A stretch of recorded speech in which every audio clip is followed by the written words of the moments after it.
Hello, and a warm Mancunian welcome to you today. I'm Deepa Thomas-Sutcliffe, your host, and it's an honor to share Season 7 of the Meet the Mancunian podcast, Social Impact Stories from Manchester with you. This season is all about celebrating the stories of our local change makers and the profound social impact they are creating. Every Tuesday, I shine a spotlight on the incredible individuals weaving the fabric of our community. From grassroots heroes to local legends, their stories are the soul of Manchester. Whether you're tuning in on Apple, Spotify, Google, or www.meetthemancunian.co.uk, get ready for a season that showcases the incredible social impact within our community. Welcome to the 12th episode of Season 7 of the Meet the Mancunian podcast, Social Impact Stories from Manchester. This is the season finale. The Meet the Mancunian podcast will take a short break until June 22 when I launch Season 8. Passionate about supporting animal welfare, we hear from Susie Hughes, head of RSPCA Manchester and Salford in this episode. Thank you so much, Susie, for taking the time. I'm really delighted to join you today and explore the world of the RSPCA in the local community. That's lovely. But before we talk about RSPCA and their role specifically in Manchester and Salford, really interested to know, how did you find your passion for animals? Where did that come from? I'm afraid it started in childhood. I've always been passionate about animals, fascinated about how they operate. And I'll be absolutely honest with you, my biggest inspiration was David Attenborough, and I think he still remains a huge one for many people. So I have him largely to blame, but I think it's something that runs through my DNA. I'm also somebody who's very passionate about animal welfare and animals. One of my influences was actually one of the famous vets, reading about James Herriot from my childhood. Inspired that passion, and one of my dreams was actually to be a vet. That didn't finally come true, but instead I volunteer to support animals. Then aren't we? We are kindred spirits for sure. Tell us about how you got involved with RSPCA Manchester and Salford, and what does it do, because we've got listeners from around the world. I got involved with the RSPCA back in 2000, so going back quite some years now. And the reason why I was so interested by the work of the RSPCA is because I felt that they were our best chance to change the laws in this country, to improve the sentencing for cruelty and neglect. And I'm delighted to say that with lots of campaigning in 2006, we had the Animal Welfare Act introduced, which introduced harsher sentences for people who inflicted intentional cruelty to animals. And that was a real landmark turning point for me and for so many of the animal welfare activists, if you like. It's led me to a lifelong passion of making a difference to those that are voiceless. Prior to starting my job with the RSPCA in 2008, I used to work in social care. So I feel like going from looking after people to now looking after animals is quite a natural progression for me, because it's always mattered to me to give a platform to people or animals that are voiceless. I found my natural fit after spending quite some years volunteering within the animal welfare community, and then this job came along and it just fit perfectly. And that's 15 years ago now, so you can tell I'm still rather committed to the local charity. Absolutely, and I like that very much about helping animals who are voiceless, and it's so important. Tell us a little more about RSPCA Manchester and Salford. What are the primary focus areas? With pleasure. Dedicate our care capacity to animals that the National RSPCA inspectors have rescued from abandonment, neglect or cruelty. We have a small animal centre in Salford, and we have a network of foster carers. And between those two rehab models, we're able to care for animals with such great depth of behavioural or welfare needs, so we can give them everything they need to recover, recuperate, and go on to find new lives in new homes.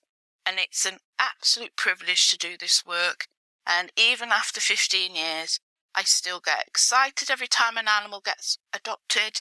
It's become more and more the norm for us to have animals coming in greater states of neglect these days, intentional cruelty, acts of cruelty. And so the job has become tougher and tougher over the years. But we also go out into the community to do preventative health care support. So we have a programme of delivering free pet care to support people with the basic care requirements. We give out vet-free advice. We try and create a two-pronged approach, help to pet owners who are looking after their animals, but also on the extreme end where we're needing to put the pieces back together again.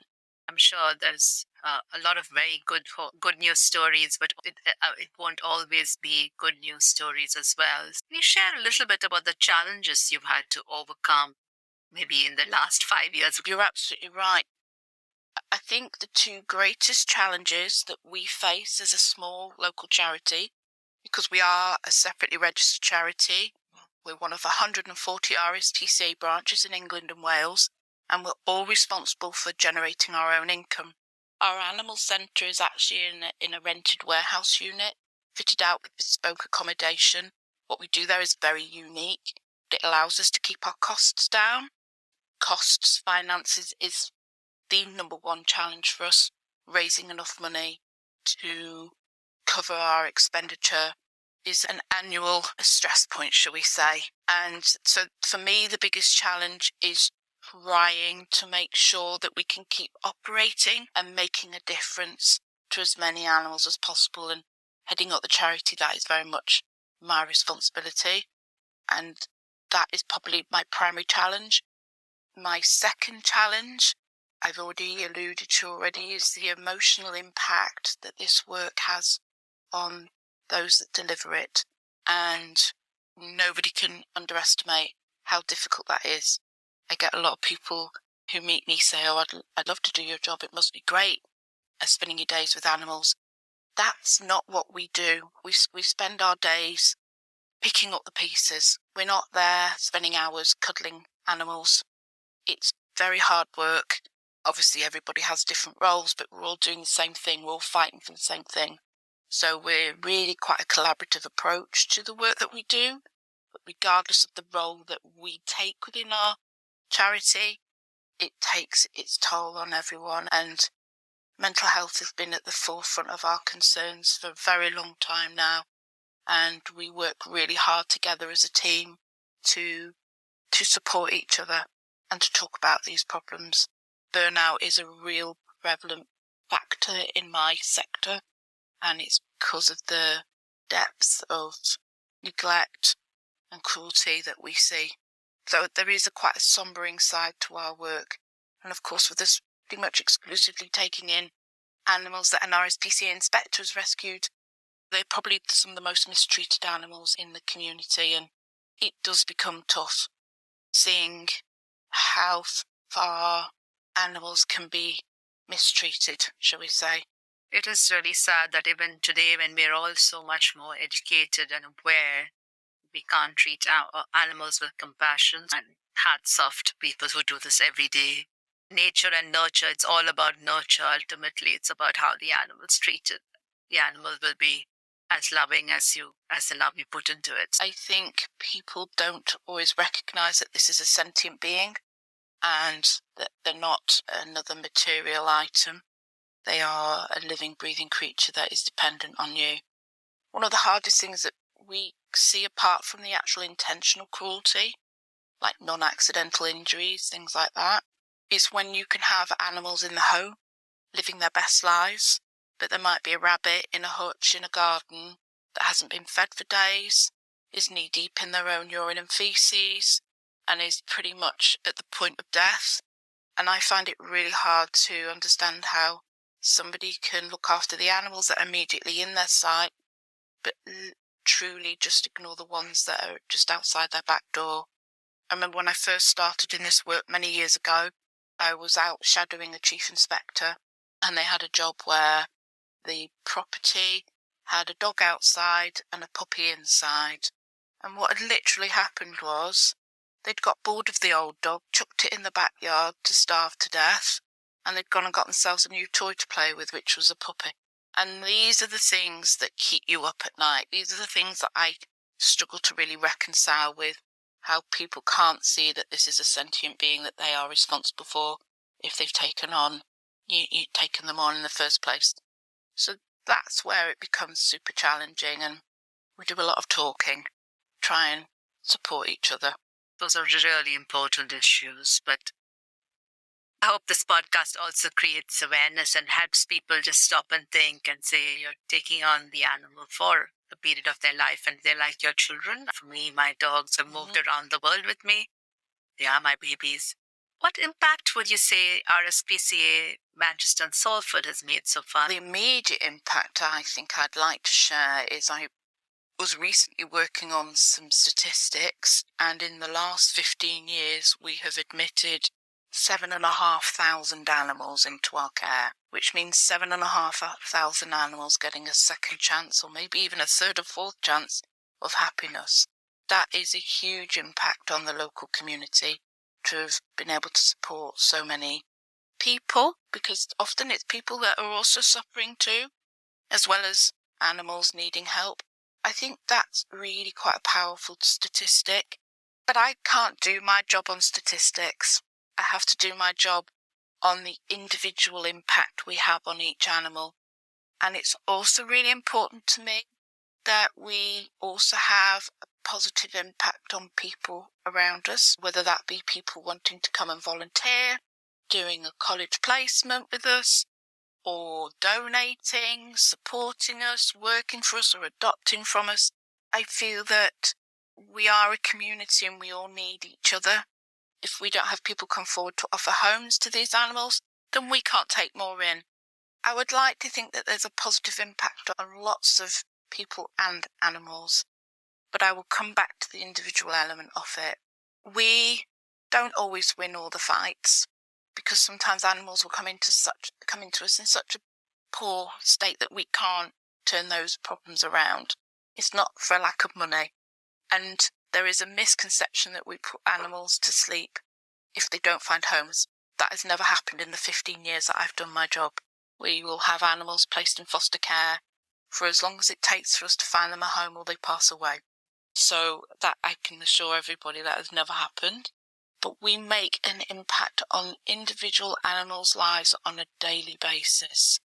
And it's phenomenal watching them grow from terrified, dishevelled, in pain, discomfort animals to blossoming, welcoming visitors to hang out with them. It's just an absolute delight. Their resilience is sky high sometimes and so inspirational. What these animals can teach us. I'm specifically thinking about an animal we have in our care at the moment that has endured multiple acts of physical harm. Yet due to their temperament, they are so trusting and people orientated and loving despite what others have done. And knowing that we are now giving them a safe roof over their heads, their bellies are full, they've got comfort, they know nothing but happiness, and that's something I often really pride myself on. All the animals that come into our care, we have an army of volunteers that spend time with them, winning their trust, building a rapport with them, and they spend their time with us knowing nothing but happiness. And we're very quick to recognise when maybe an animal isn't thriving in a particular context, so we will move them to a different context that we think they will thrive in better. And we work so hard to make sure that individual's experience is the right one for them whilst they're with us. That's not something many rescues can provide, but it's the model that I've created over the years that I've been involved with the charity. And my word, do we have lots of happy little furry folk in our care. I like very much the two things that you said that stood out a lot to me. One is the community aspect of all those who support RSPCA, whether they be adoptees or donators or volunteers or staff or workplace, but also the fact that every individual animal should thrive. So looking at their context and making sure that it's right for them. And obviously giving them that emotional love and being a pet parent to rescue dogs myself. I know I've seen that transformation in real life from cowering under a table to not getting off your lap. It is lovely. And ours were just rescued off the Very streets when rewarding. they got run. What advice would you have for people looking to start a similar movement in their local communities? If they want to help animals which are not treated well, how do they get started? And let's say they are in another part of the UK or in another part of the world. I would recommend anybody gets involved with a local organisation already doing it, because they will have a degree of knowledge and expertise. Don't try and reinvent the wheel. This is a very tough sector to work in. People who often start out on their own will end up financially struggling and emotionally struggling. And so why not join an established organisation already where you can learn and get to grips with what the needs are? Just because you assume there's a specific need doesn't mean that it isn't already being met already, or there could be services that need to expand, but they can't because they lack the physical people to help expand that. So look at what's in your local area, do your research and see what aligns with your values, because I think that's really important. There's lots of different rescue and rehoming models out there. And as far as I'm concerned, we're all doing the same thing, but we just may have a different approach to it. So you've got to figure out what sits comfortably with you in the way in which people are operating. And that's why I think you should do your research and reach out, start talking to people. There is a super website called the Association of Dogs and Cats Homes, and it is a membership organisation of rescues throughout our 8 nations. And they have an exhaustive list of all the members who operate nationwide, in the Guernsey, Jersey, Isle of Man, everywhere. And they would be a really good starting point for people to start their research, to see where they align with what others are doing. I've heard this from many of my guests about collaborate and don't duplicate. Let's try and partner with local organization. And like you said, it is a tough sector, so you need to really learn and listen and observe to understand and maybe immerse yourself in the context. That's really good, and thank you for sharing that resource. I'm sure there'll be inspiration even for people not listening from the UK and the nations. They might get inspired. Opportunity now for you to talk about anything I haven't asked you about. I appreciate that opportunity. Thank you, Deepa. I think one of the things that I feel is a really underrated area of voluntary work is governance, becoming a trustee of a charity. It's one of the hardest roles to recruit for, but I think it's one of the most rewarding roles. I've been a trustee myself for very many years of other organisations, and it offers an opportunity to learn so much from a personal development point of view, because you will often work alongside other trustees that come from different sectors that have such amazing work experiences that you can absorb and grow as an individual from just being with these people. But it also allows you to bring to the table your own expertise. For my board of trustees, we're not looking for people with animal welfare expertise, because that's what we are paid to do. That's what the staff are paid to do and deliver. And we do that very successfully. But what we look for is people who have different sector knowledge that they can bring to the table, whether that be marketing, project management, finance, legal expertise, technology expertise.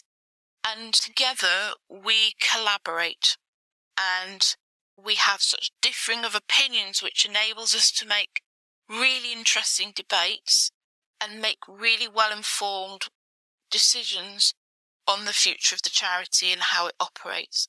That would be what I would want to appeal, is for people to consider becoming a trustee of a charity that really resonates for them.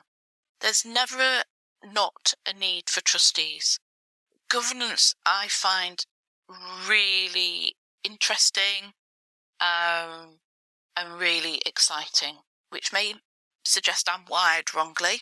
But my appeal is, if you are business-minded, which you need to be a trustee, you have to think of a charity like a business, and you have to have a break-even or generate income.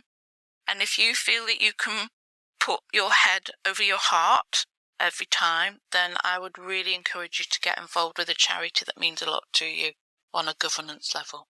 Thank you so much, Susie. And as somebody who's been an animals charity trustee for Tree of Life for Animals now for 3 years, I endorse your shout out. It's a really great way to contribute your skills and experience in a different way, in a different capacity from direct animal care.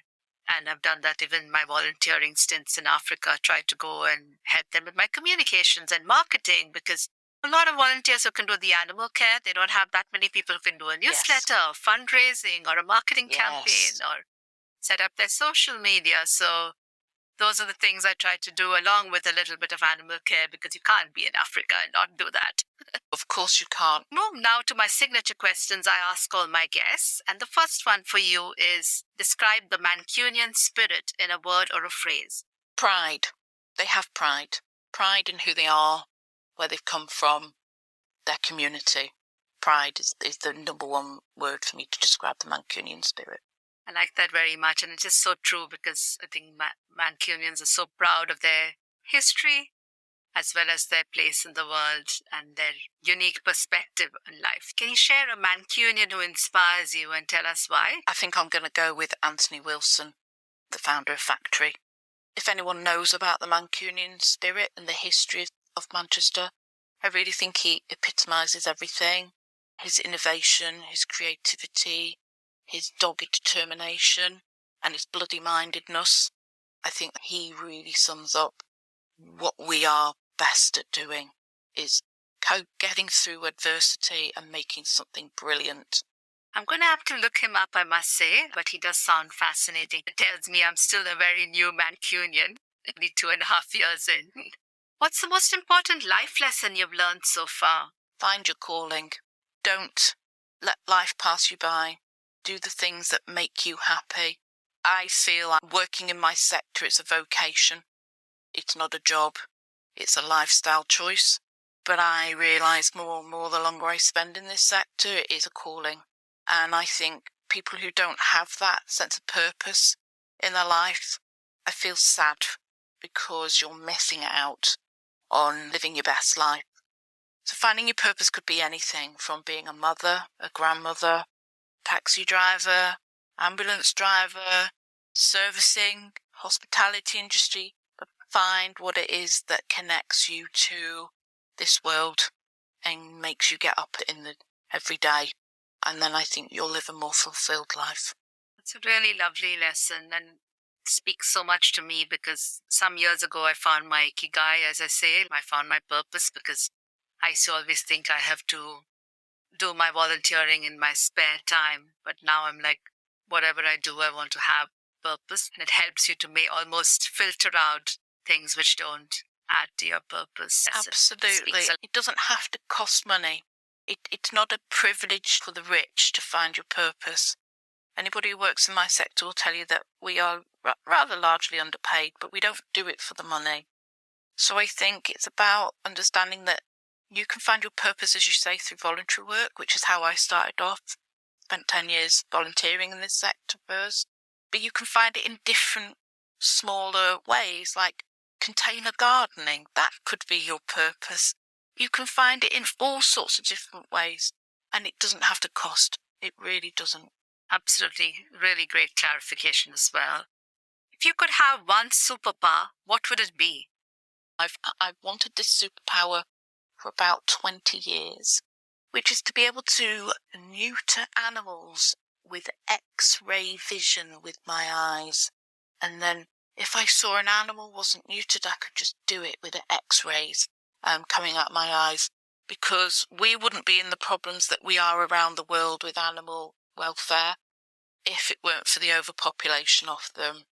And unfortunately in this country we've got a downward trend on neutering animals, specifically cats. And to maintain our population, we need to have about a 9% rate of cats being neutered. It dropped some years ago to 89%, and now we're down to about 86%. We are not going to get on top of this overpopulation issue unless more people get on board with neutering their animals. I've long wanted the superpower to neuter animals with my eyes.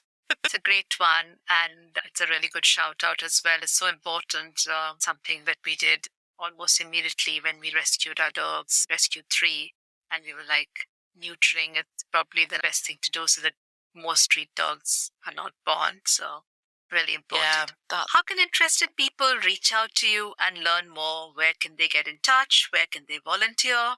We have a website which is called the RSPCA Manchester and Salford. We advertise our volunteer vacancies. There's a lot of variety in what people can do to get involved. So if there's nothing that strikes you on the website, then you're always welcome to drop us an email and reach out and see if there's other capacity you can help us in. But you know what? The best way that people can help us is to spread the word. We have quite a high social media presence on Facebook and Instagram and TikTok. And what I'd really love is for people to just follow us and learn about the work that we do, help us to myth bust. There's a lot of misconceptions about what we do, but by people taking the opportunity to stop and listen and learn and ask questions, that makes an awful lot of difference to me. And I really value it when somebody doesn't take on face value what they may have seen somewhere, and they reach out and say, can you tell me the truth, please? And that's when I start making connections, and that's when that makes a real difference to us as people living and breathing this work every single day, is to engage new supporters, new followers, break down barriers, and champion animal welfare, because let's face it, it's important to you and me, so it's got to be important to an awful lot of other people too, for sure. And I think of UK, especially when I was living in India, as a country of animal lovers. So I feel sad when I read about stories of neglect, because I'm like, this is a country that I thought was with the most affinity, and even the royalty is so passionate about their animals. You've got good role models all over the community. It's great what you do, and I'll definitely include your website and, of course, tag the socials. Is there a funny story or a heartwarming story you'd like to share to end the podcast? Yes, I think it will be to mark a very special occasion for us today, which is 2 cats have gone to their adopted home after being in our care for about 6 months. They were incredibly ill, both of them, and it has taken months for us to get them healthy and able to be rehomed. And we thought once we reached the point that they'd be well enough to be rehomed, we thought we'd really struggle to find them a home, because in this economic climate, fewer people are taking on animals, especially ones that have had health problems in the past. But today, we are celebrating the fact that these 2 little boys have gone to a new home to very excited adopters, and they are going to be loved and cherished for the rest of their lives. And that is why we do our job and get up in the morning, because we know we can make a difference. And thanks to their dedicated foster carers, thanks to veterinary staff, thanks to their adopters, we have come full circle and achieved exactly what we wanted to set out to do. And so today is a great day to celebrate. That is wonderful, and shout out to the family that's adopted these 2 lovely boys, and I hope they have many happy moments together. I'm sure they will. That great note to end the podcast. Thank you so much for taking the time, Susie. It's been a real pleasure to talk to you, and thank you for everything you do for animals. It's been a pleasure to speak to you and learn about your passion for animals too. I'm going to remain ever a kindred spirit with you, Deepa. Susie, I really enjoyed learning about supporting animal welfare today.